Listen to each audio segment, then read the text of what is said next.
Como ya lo comentamos, las principales funciones de esta capa son el direccionamiento, enrutamiento, y también algunos autores toman en cuenta el encapsulamiento, que es lo que ya vimos en las primeras unidades.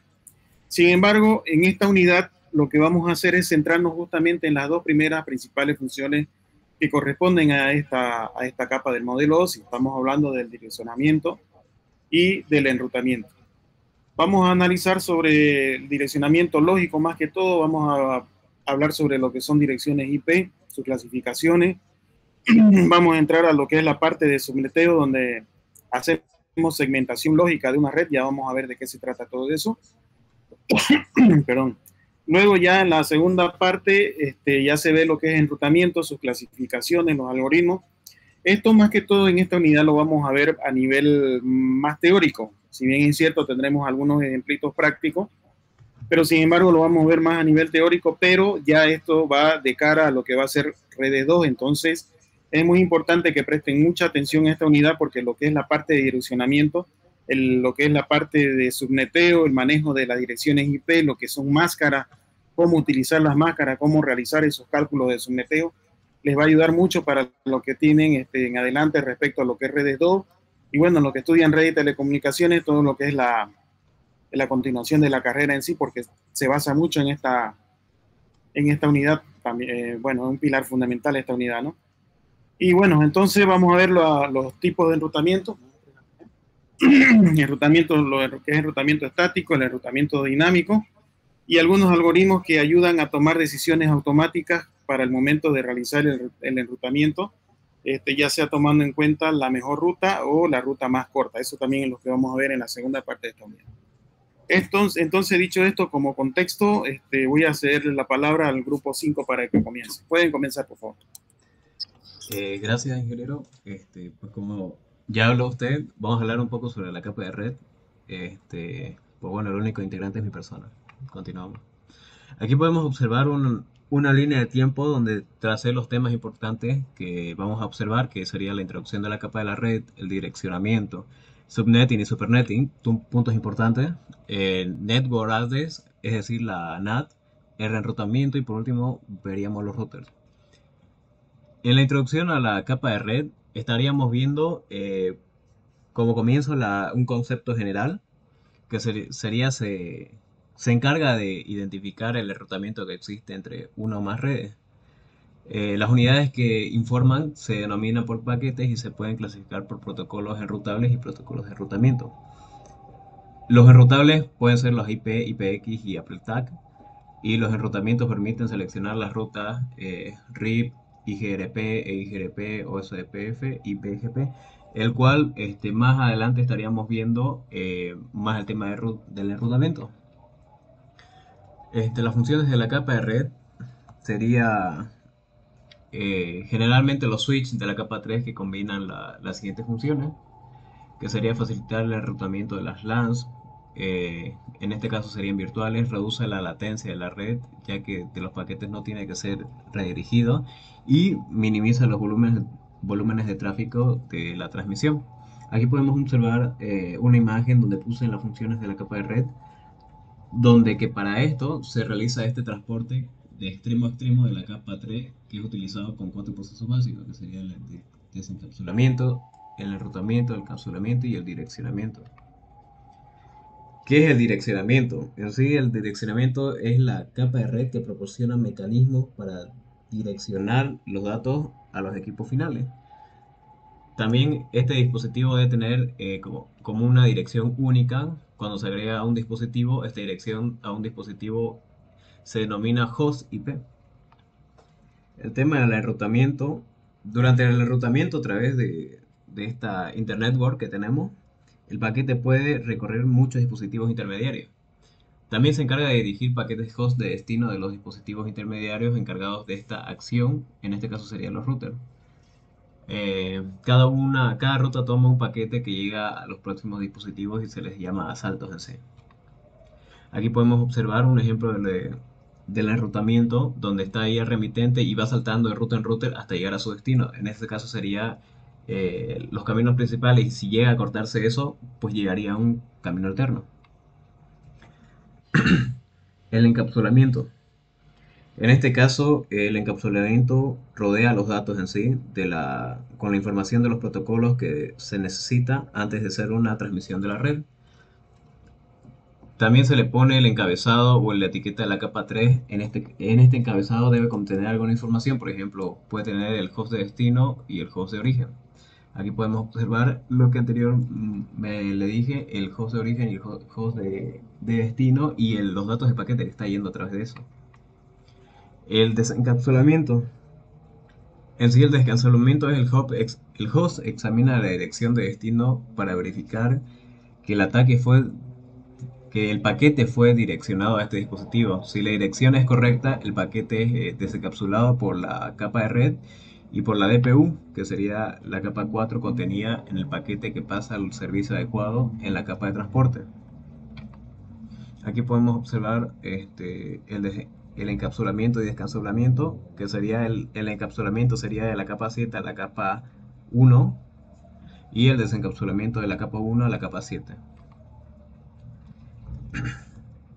Los tipos de servicios. Tenemos dos tipos de servicios. En este caso serían servicios orientados a la conexión y servicios no orientados a la conexión. Vamos a ver un poco de servicios orientados a la conexión.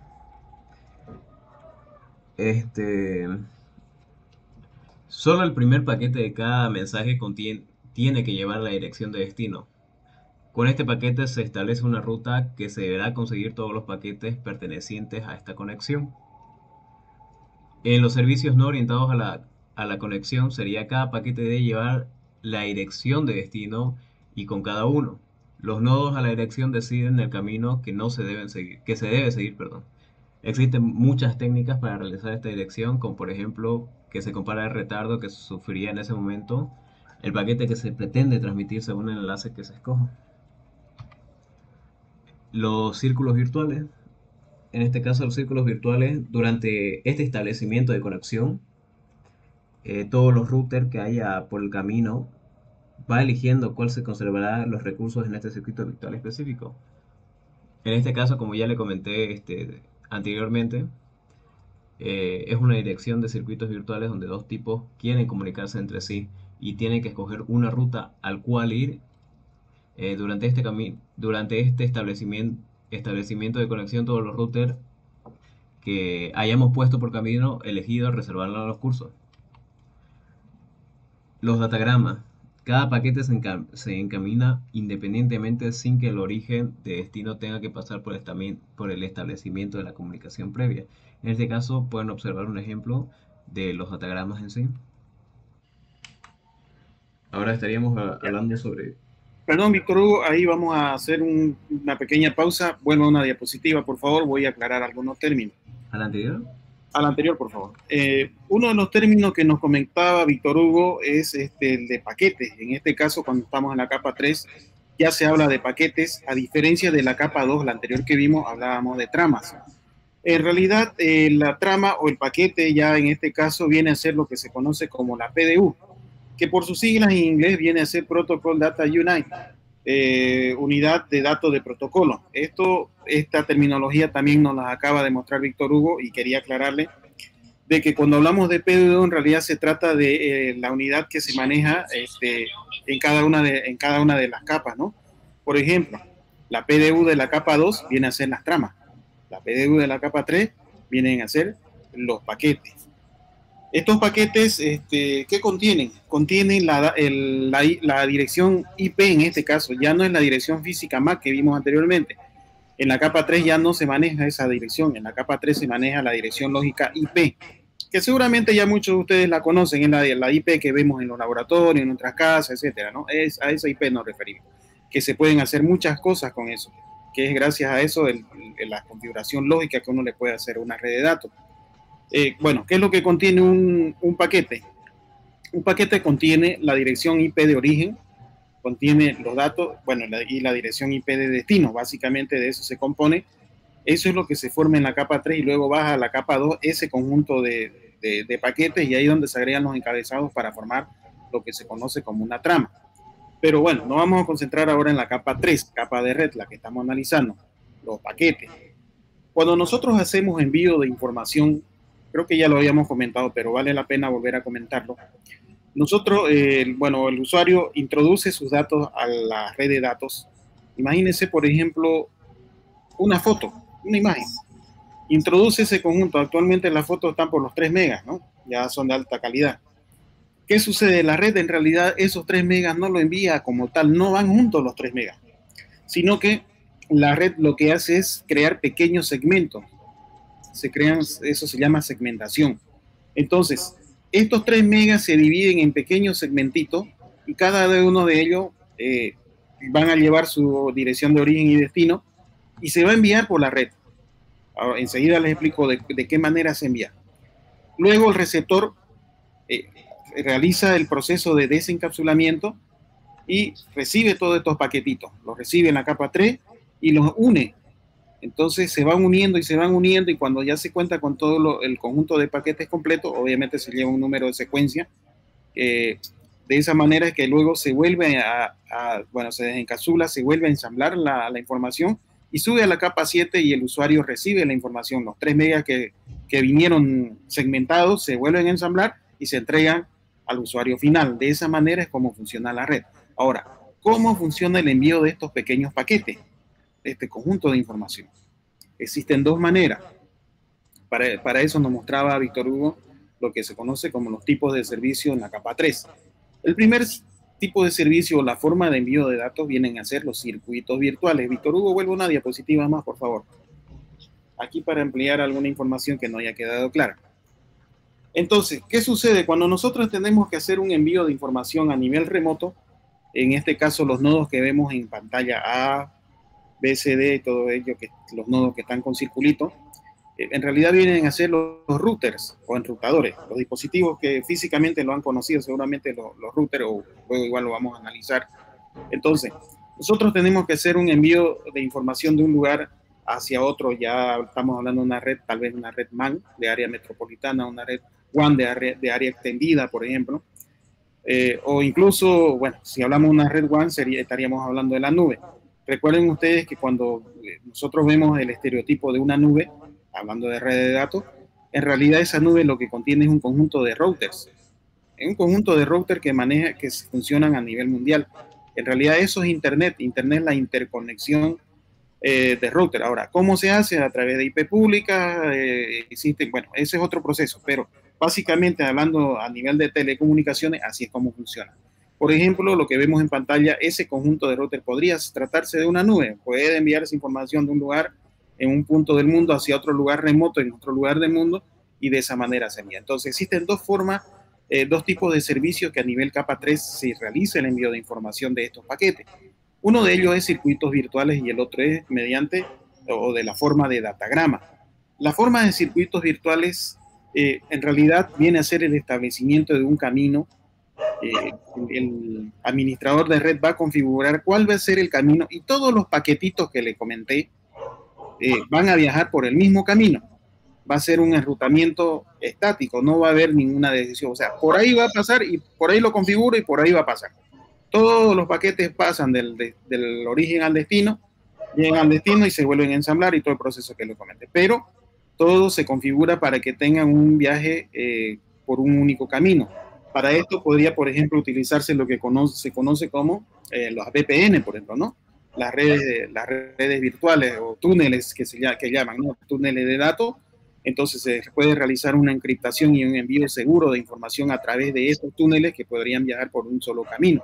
Se pueden crear circuitos virtuales el cual nosotros como administradores de red podemos configurar.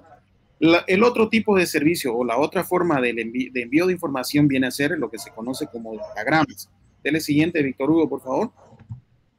Entonces, el datagrama es otra forma que, a diferencia del circuito virtual que vimos en el anterior, en este caso, el administrador de red no configuró el camino para que todos los paquetes vayan por un solo camino, sino que está haciendo un uso automatizado para que sean los routers, a través de algún algoritmo que nosotros le configuremos, tome la decisión por dónde debe enviar un paquete y por dónde enviar otro. Entonces, no siempre todos los paquetes, pese a que vengan del mismo origen, no siempre van a ir por el mismo camino. ¿En base a qué? En base al tipo de enrutamiento que esté utilizando o que estén configurados los routers en cuestión. Por ejemplo, puede ser que exista una configuración de enrutamiento estado enlace, en la cual el router, a través de algoritmos que corresponden a esta clasificación de estados enlace, va a tomar la decisión de que va a enviar la información por donde haya mayor ancho de banda, por ejemplo, por donde el canal esté menos ocupado, tal vez, por donde sea más óptimo el envío. Si por el camino A está ocupado, bueno, lo envío por el camino B, por ejemplo. Entonces el algoritmo que reside en el enrutador va a tomar la decisión de por dónde lo va a enviar en base a que si el administrador le configura el enrutamiento estado enlace. Puede ser otro que se llama vector distancia, por ejemplo. En este caso, el algoritmo funcionaría de otra manera. En vez de verificar el mayor ancho de banda, el canal más óptimo, etcétera, lo que hace el enrutador es que el enrutador que fue configurado con vector distancia lo que hace es verificar la ruta más corta. Entonces verifica la ruta más corta y en determinado momento, si es que existe alguna falla, va a buscar otra ruta, pero siempre va a tener una tendencia a buscar la ruta más corta. Se envía la información, tal vez un paquete vaya por un camino A, el otro paquetito se vaya por el camino B. Finalmente, el receptor recibe todos los paquetes y lo vuelve a ensamblar. De esa manera, y esa es la diferencia de cómo funcionan los circuitos virtuales versus datagrama. ¿Alguna pregunta, compañeros? Hemos aclarado lo que es una PDU, lo que es un paquete y cómo funcionan los tipos de servicios de circuitos virtuales y datagrama. Bien, continúe, Víctor Hugo. Gracias. Vamos a hablar sobre el direccionamiento IP. ¿Se escucha, no? Sí, se escucha, continúe. Ya. La descripción del direccionamiento IP. En sí, este es un protocolo, es un conjunto de reglas que para la comunicación que a través de Internet ya se les envió por correo electrónico, la transmisión del video o la conexión de un sitio web. Una dirección IP identifica una red o dispositivo de Internet. Aquí podemos ver un ejemplo de que una dirección IPv4 es de 32 bits y una IPv6 es de 128 bits. Eso quería recalcar aquí. Las clasificaciones de las direcciones IP tendríamos 5, que sería la clasificación, la clase A, B, C y D. Aquí podemos observar un ejemplo de la clase A junto con su host y así con lo siguiente. La IP pública. Una dirección IP pública. Perdón, Víctor Hugo, antes que pasemos a IP pública, bueno, a las clasificaciones me gustaría que profundicemos más en la anterior diapositiva. A ver, clasificación, ¿o lo tiene más adelante para explicar eso? Víctor Hugo, ¿me confirma? Sí, lo tenía, pero o sea, como que lo achiqué porque usted me dijo de que, pues bueno, estaba mucha letra y así que decidí achicarlo un poco. Pero si quiere en realidad, en esta parte, perdón, Víctor Hugo, en realidad en esta parte hay bastantes cosas que comentar. Incluso hay unas clasificaciones, pero a ver, vamos por parte. Vuelva a una diapositiva, por favor. Una antes de esta, ahí. Hablando de las direcciones IP, estamos hablando de direcciones lógicas, lo que les comentaba. Estas direcciones varían en función a la configuración que nosotros como administradores de red le demos al conjunto de computadoras que forman parte de una misma red, ese conjunto de hosts. Entonces, estamos hablando de un direccionamiento lógico. Es un identificador único que cada computadora debe tener dentro de una red. Pero ¿tienen una dirección MAC? Sí, también tienen. Lo que pasa es que la dirección MAC va a ser siempre la misma, no es configurable y además existen otros tipos de configuraciones como por ejemplo la segmentación lógica o como por ejemplo lo que es sacar una computadora o un host hacia la red internet pública, entonces ya se manejan este tipo de configuraciones lógicas. No podemos manejarnos simplemente con el direccionamiento físico. Entonces, esa es la razón de existir de lo que es el direccionamiento IP o direccionamiento lógico. Existen dos tipos de direcciones IP, está la IPv4 y la IPv6. La IPv4 es la que nosotros conocemos, la que comúnmente se utiliza en domicilio, la 192.168.0.1, pero así, ¿no? Tiene esa forma. Dice aquí, direcciones tienen una magnitud de 32 bits que permiten un máximo de direcciones únicas. Ya. ¿Por qué dice 32 bits? Lo que pasa es que, a ver, dale a la siguiente, por favor, Víctor Hugo. Ya. ¿Qué es lo que sucede? ¿Por qué decimos que 32 bits? En realidad, cada uno de estos, hay un punto que divide, ¿verdad? Lo están viendo ahí. Hay un punto que divide y se compone de 4 partes. Y cada una de estas partes en realidad nosotros lo vemos a nivel decimal, estamos acostumbrados a trabajar con decimal, pero la computadora no ve decimal, la computadora trabaja con ceros y uno. Entonces, cada una de estas partes en realidad se compone de 8 bits. ¿Ya? 8 bits. Entonces, si tenemos 4 partes, si lo sumamos todos los bits, vamos a tener 32 bits, 4 por 8, 32. 8 más 8 más 8 más 8 se hacen los 32 bits. Por eso es que en la diapositiva anterior dice que la IP se compone de 32 bits. Es porque cada uno de estos apartados tiene 8 bits. Cada uno de estos apartados en realidad se conoce bueno, son los octetos, ¿no? El primer octeto, el segundo octeto, etcétera, porque se compone de 8 bits cada uno de estos apartados. A ver qué más tenemos en la anterior diapositiva. Habla también de la IPv6. La razón de existir de la IPv6 es que la IPv4 se están acabando. ¿Qué sucede? La IPv4 funcionan a nivel local. Se pueden utilizar infinitamente, no hay ningún problema. Pero cuando nosotros hablamos de la red de Internet, ahí estamos hablando de direcciones que se asignan a nivel único, a nivel mundial. No puede haber otro lugar que tenga la misma IP a nivel público en la Internet porque ahí habría un problema. Entonces, esto está controlado por organismos. Bueno, en este caso, en nuestro caso, lo está controlando no me recuerdo el nombre, enseguida lo voy a buscar y se los paso. Pero cada país tiene su rango de IP. Bueno, la cosa es que se han distribuido a nivel mundial las IP que son públicas para salir en Internet y estas IP ya se están acabando, ya no hay que más asignar. La solución fue crear direcciones IP, pero B6, y estas ya tienen una forma hexadecimal, tienen mayor rango, 128 bits, lo que permite 3, o sea, imagínense, se ha ampliado muchísimo el rango de direcciones asignables. De esa manera se puede solucionar el problema de que las IPv4 públicas se están acabando. Enseguida vamos a ver qué es IP pública y qué es IP privada. También es importante que entiendan ese concepto. Siguiente diapositiva, por favor. Entonces las IP se clasifican en la clase que estamos viendo en pantalla. En realidad las 3 primeras son las que se utilizan.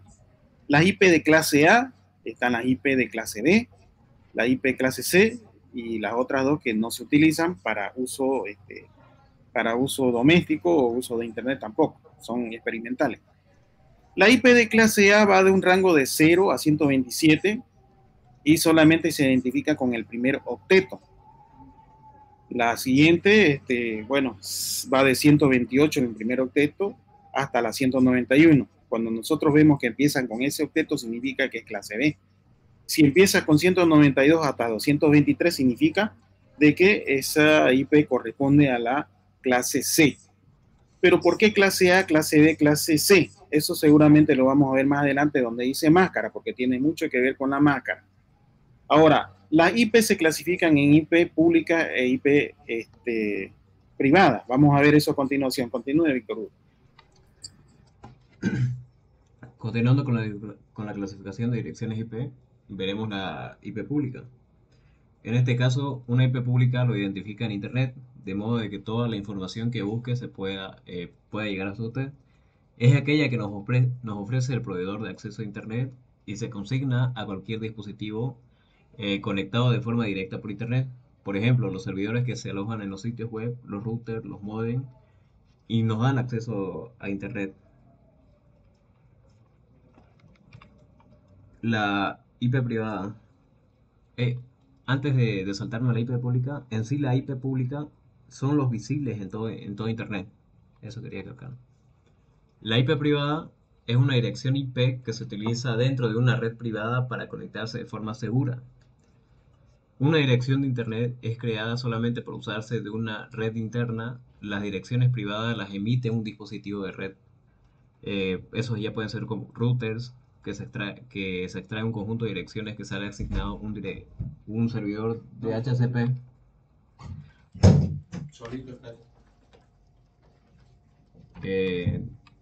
Aquí puse un ejemplo de IP pública y direcciones IP. Una comparativa de ambas. Las direcciones IP alcanzan extremos globales, como les dije, y las IP privadas son más internas, en sí locales. La IP pública se utiliza para comunicar por internet que fuera de nuestra red privada. La privada se utiliza para comunicarse con otros dispositivos de la casa u oficina que sea dentro de nuestra red privada en sí. Un código numérico es exclusivo que nunca se utiliza para otros dispositivos. En este caso, pues hay la 0.0.0.0, que esa sería la de Google, ¿no? Si no me equivoco.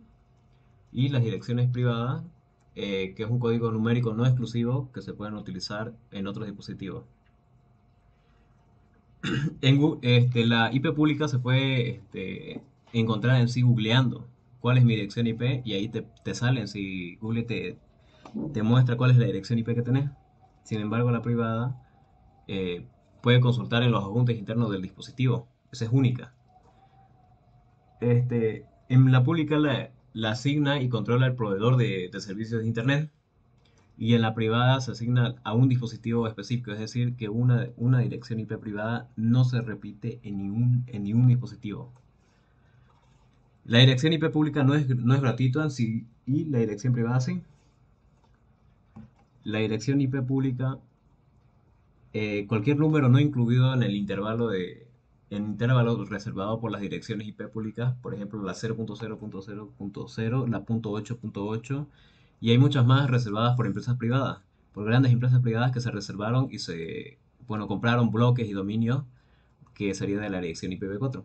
Sin embargo, en la privada, aquí podemos observar varias direcciones IP privadas y que también tenemos dentro de nuestro dispositivo.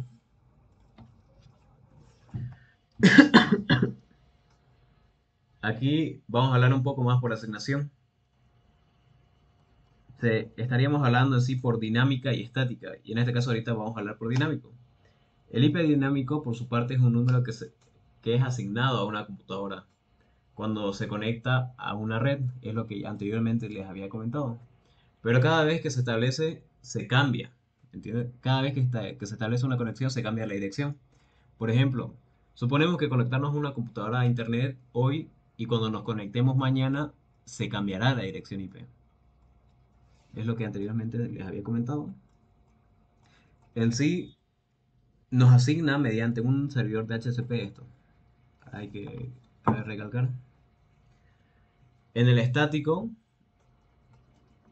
el IP estático o fijo es un número IP asignado permanentemente a una computadora.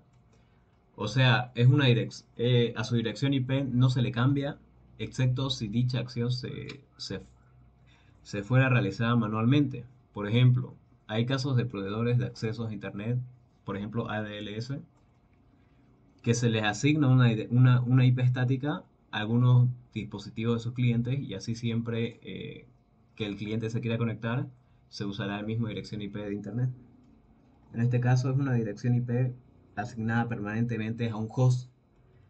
Esta no cambia a no ser que se realice manualmente. Aquí puse un ejemplo donde el proveedor de acceso a Internet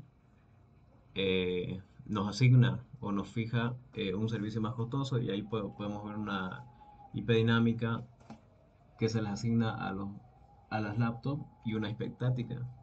Siempre que se conecte a una misma dirección IP. Aquí en este caso vamos a hablar eh, IP por ámbito de asignación. Se clasificaría en dos, la misma, IP pública dinámica y estática. La IP pública dinámica son las que cambian y no siempre están en las mismas habitualmente. Por lo general se cambia cada vez que se reinicia el router. Y la IP estática es la IP asignada a un dispositivo, será de por vida, es decir, que jamás cambiaría. La IP privada pública dinámica y la IP privada estática. La IP pública dinámica en este caso es la IP privada que generalmente ya está dentro del servidor de DHCP. Y la IP privada estática, existen casos que hay que configurarla de manera estática para poder controlar un acceso a Internet. Ya, ahí nomás, Víctor Hugo, vuelvo a una diapositiva. Vamos a hacer alguna analogía para que quede clara esta parte, porque a veces no se entiende muy bien. A ver, veamos, cuando nosotros tenemos A ver, un ratingo, voy a ver mi diapositiva. Permítame la pantalla, voy a poner un grafiquito para poder explicarlo. Claro. A ver, un ratito.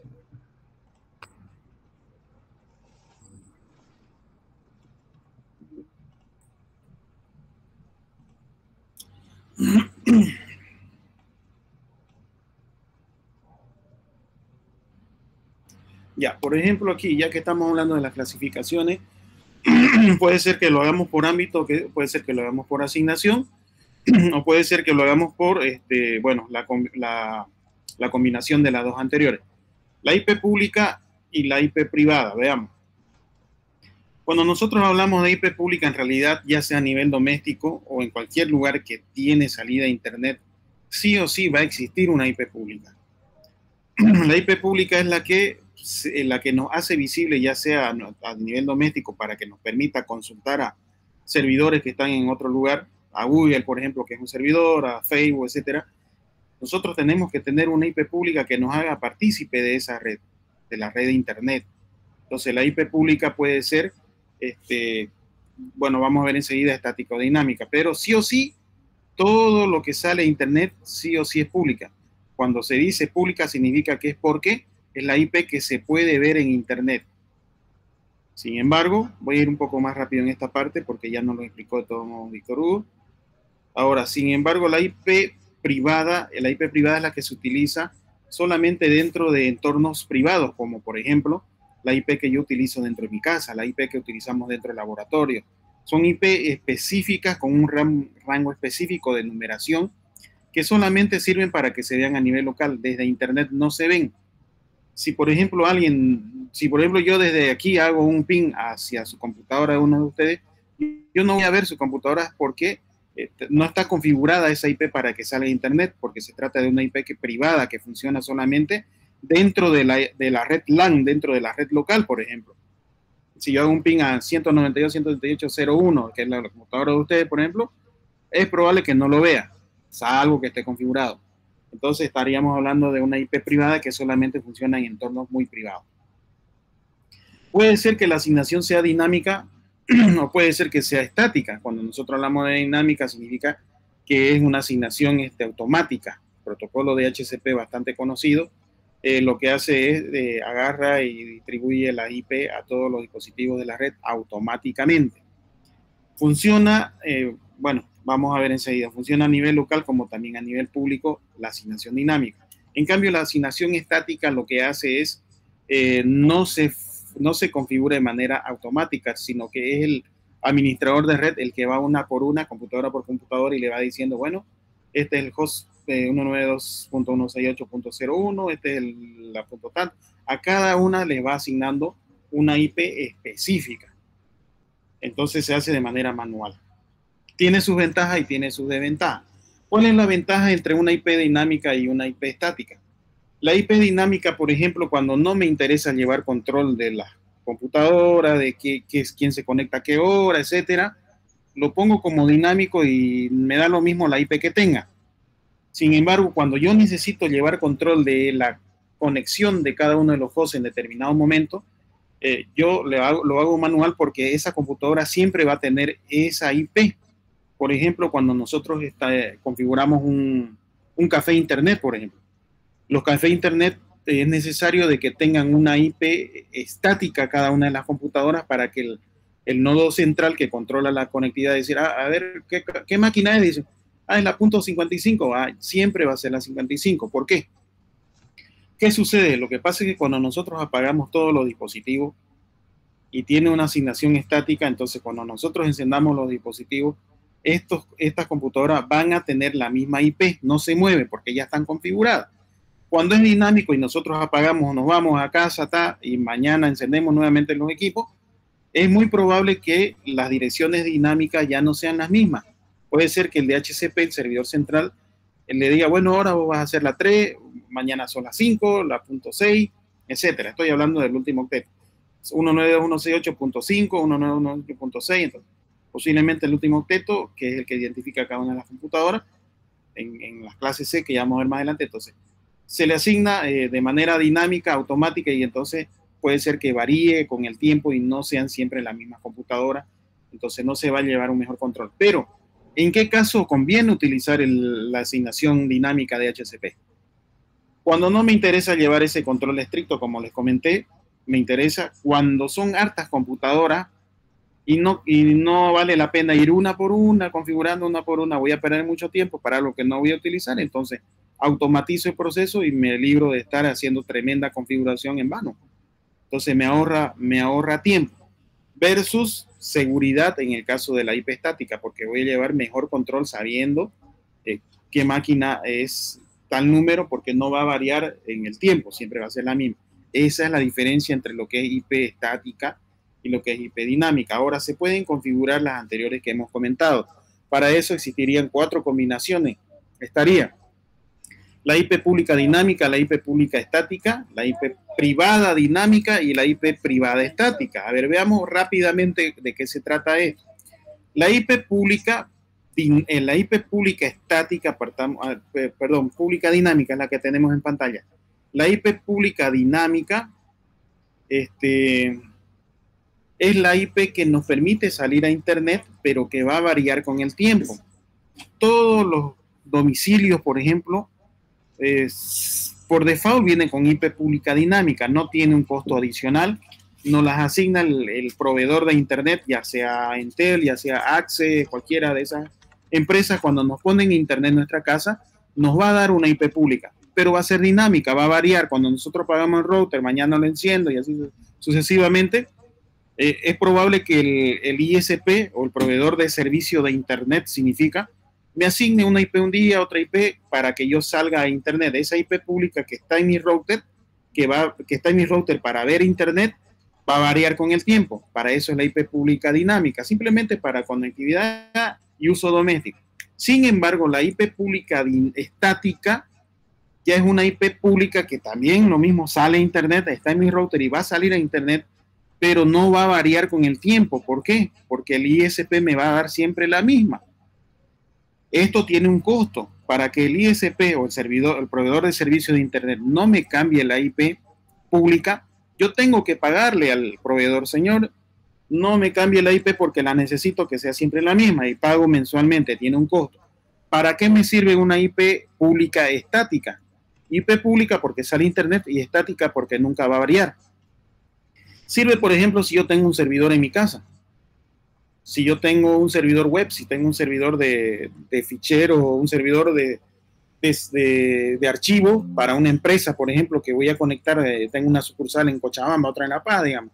Bueno, yo necesito que desde allá conecten al servidor que está acá en Santa Cruz. Y entonces, ¿a dónde conecto? A la IP que estoy yo pagando. Va a ser la misma IP y no va a cambiar nunca. Entonces, siempre ellos van a introducir la IP que corresponde a mi identificador de mi servidor y van a acceder a mi servidor. Entonces, esa es la virtud que tiene la IP pública estática. Por eso es que tiene un costo mensual y no es muy barato que digamos.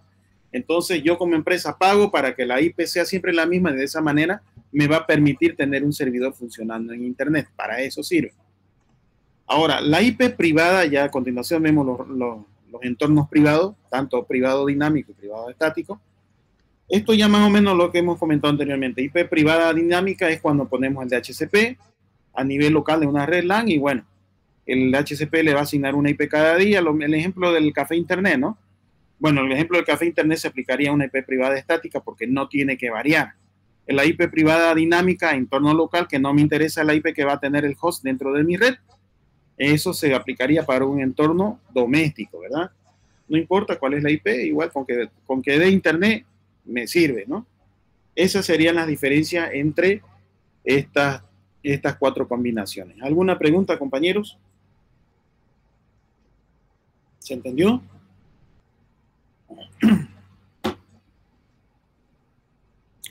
Bien. Víctor Hugo, a continuación en tu diapositiva, ¿qué tenías? ¿Lo mismo que tengo yo, direccionamiento, o a qué vamos a entrar? Iba a explicarle, digamos, la clase de direcciones IP. Víctor Hugo. Hola, hola. Uy, perdón, va a disculpar, ahora sí. Le iba a explicar un poco de las direcciones IP, tipo los rangos de las clases privadas, de las clases A, clase B y demás. Ya, veamos, te cedo la pantalla. para que hagamos por lo menos una parte introductoria de lo que son ya las clases y los rangos de las direcciones IP, y en la siguiente clase vamos a analizar más a fondo estas IP. Ok. Ya nos quedan 10 minutos. Ya.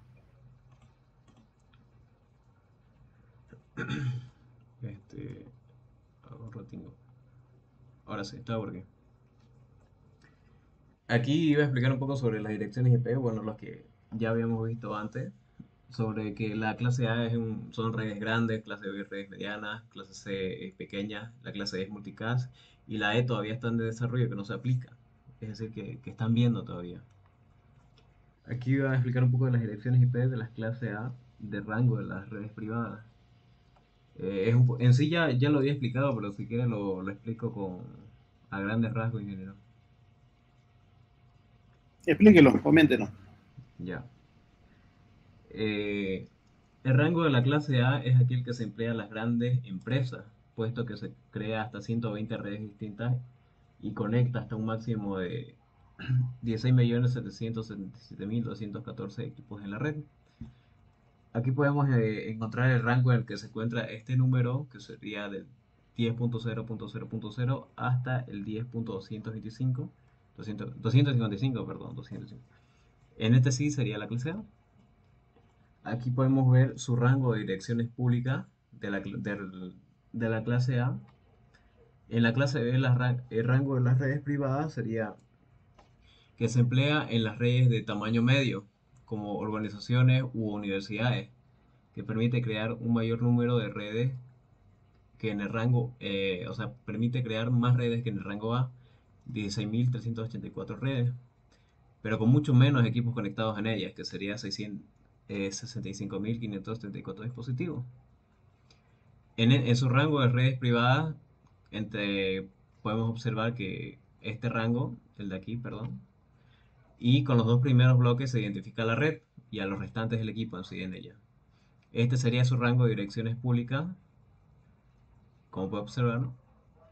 La clase C, su rango de clases privadas, es lo más común y lo más usado, puesto que se emplea para las redes domésticas. Permite tener muchas redes en sí, que sería algo de 2.097.754, pero pudiendo conectar a muchos menos equipos que las anteriores, que sería 254 equipos. Aquí podemos observar el rango de las clases privadas, aquí. Aquí son los primeros tres bloques en las que se identifican las redes, mientras que en el último se identifican los equipos. Uy, perdón. Aquí podemos ver su rango de red pública. Aquí el rango de red pública de la clase D sería esta. El rango de la clase E pública también, como pueden observar, sería esta. Y aquí puse un ejemplo de las clases privadas de la dirección, perdón, no privadas, de las clases de las direcciones IP, donde pueden observar la clase B hasta la clase C de los rangos de los bits que podemos observar de las musical y las experimentales. Todos Ya, los ceros y los unos son direcciones de host no válidas que podemos ya. observar. Bien, Víctor Hugo, esta manera de introducirnos ya en lo que son las clases de IP, en realidad vamos a hacer un análisis un poquito más profundo. Les voy a explicar yo en la siguiente clase, bueno, estos rangos que llevan cada una de las clases, cuáles son los octetos que pertenecen a la red, cuál es el octeto que pertenece a la asignación de host, por qué se dice que 256 decía ahí en su diapositiva, ¿no? Bueno, en realidad es un poco menos, pero lo vamos a explicar. ¿Por qué se dice que la cantidad máxima es de 254 hosts en la clase C? ¿Por qué es de 16.384 en la clase B? ¿Por qué en la clase A son muchas más IP, como que son 16 millones, ahí está, ¿no? 777.000. ¿En qué se basa? ¿De dónde salen esos números para decir esta clase C alcanza para tanto, alcanza para tantas asignaciones? Eso lo vamos a analizar ya más a fondo. Les voy a explicar cómo reconocer las clases de IP también y cómo sabemos cuánto es la cantidad máxima de hosts que podemos utilizar con una IP. Lo vamos a analizar en la siguiente clase. ¿Ya? Bueno, hasta aquí quedamos entonces. Finalizamos la clase de hoy. Que tengan buenas noches. Ingeniero. Hasta luego, ingeniero.